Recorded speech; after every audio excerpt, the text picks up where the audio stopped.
Before Jerusalem was freed, there was a man who prepared the victory. History remembers the conqueror, but forgets the one who made victory possible. He never entered Jerusalem, yet every stone of its freedom carries his name. Nur ad-Din Zengi, the silent architect of victory history, often remembers the conqueror, but rarely does it remember the man who prepared the ground for victory. Before Salahuddin Ayyubi reclaimed Jerusalem, there was Nur ad-Din Zengi, a ruler who never saw Jerusalem freed, yet made its liberation possible. This is the story of Nur ad-Din Mahmud Zengi. Early life and legacy of his father Nur ad-Din was born in the year 1118 CE. Into a family shaped by jihad and discipline. His father, Ahmed ad-Din Zengi, was the fierce ruler of Mosul and Aleppo, and the first Muslim leader to seriously challenge the Crusader states. In 1144, Ahmed ad-Din achieved what many thought impossible. He recaptured Edessa, the first Crusader state to fall. This victory shook Europe and sparked the Second Crusade. But shortly after, Ahmed ad-Din was assassinated. The Muslim world mourned. Leadership passed to his sons. Nur ad-Din inherited Aleppo, while his brother ruled Mosul. Unlike many princes, Nur ad-Din did not chase luxury. He chased purpose. A ruler formed by faith. Nur ad-Din was deeply religious. He memorized the Quran. He studied Hadith. He feared Allah more than he feared enemies. He wore simple clothes. He slept on a hard bed. He refused gold decorations in his palace. When someone praised him, he would say, "Pray that Allah accepts my intentions." From the very beginning, he saw himself not as a king, but as a guardian of the Umayyad war against the Crusaders. The Crusader states surrounded Muslim lands, Antioch, Tripoli, Jerusalem. Nur ad-Din understood something critical. Muslims could not defeat the Crusaders while they remained divided. His first mission was unity. He reorganized his army, strengthened discipline, and emphasized moral reform. Then he marched.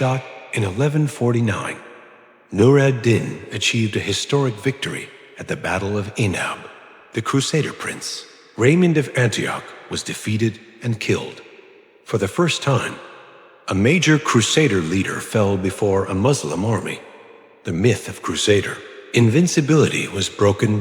Nur ad-Din did not celebrate with pride. He ordered prayers of gratitude, justice over power. Unlike other rulers, Nur ad-Din ruled through justice. He established public courts. Even governors could be sued. He once said, "How can I fear the Crusaders when I fear Al-Amur?" He built madrasas, hospitals, and caravans.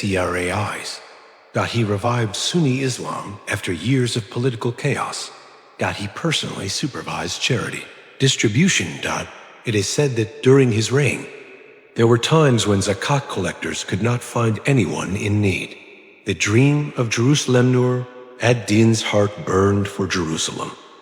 Every sermon, every policy, every battle was connected to that goal. He commissioned a magnificent wooden minbar specifically for Masjid al-Aqsa. He ordered it built before Jerusalem was free. When asked why, he replied, "So that when Allah grants victory, the pulpit will already be waiting." This minbar would later be placed in al-Aqsa by Salahuddin Ayyubi, Egypt, the turning point at the time. Egypt was ruled by the weak Fatimid Caliphate. While Crusaders planned to seize it, Nur ad-Din knew, whoever controls Egypt controls the fate of Jerusalem. He sent his trusted general Shirkuh, along with Shirkuh's young nephew, Salahuddin Ayyubi. After years of struggle, Salahuddin rose to power in Egypt. When the Fatimid Caliphate fell, Egypt returned to Sunni rule. Nur ad-Din had achieved what no sword alone could do. He had surrounded the Crusader states north by Syria. South by Egypt. Jerusalem was trapped. Relationship with Salahuddin. Some historians claim Nur ad-Din feared Salahuddin, but the truth is deeper. Nur ad-Din feared disunity. He constantly reminded Salahuddin, this power is a trust. He advised, corrected, and guided him. Salahuddin later said, I learned justice from Nur ad-Din. Without Nur ad-Din's vision, there would be no Salahuddin as history knows him. Personal humility despite ruling vast lands. Nur ad-Din owned almost nothing. After his death, his wealth barely covered his burial. He refused to use public funds for himself. When sick, he refused special treatment. He said, if Allah wills, I will recover. If not, I am content. Death of a giant in 1174 CE. Nur ad-Din fell ill. He was only 56 years old. The Ummah lost a leader, but gained a legacy. He was buried in Damascus. Salahuddin wept. The Crusaders celebrated. They did not know that Nur ad-Din had already defeated them, because he had raised a generation that would finish the mission. His legacy. Nur ad-Din never entered Jerusalem, yet his name is written on every stone of its liberation. He united the Muslims. He revived faith.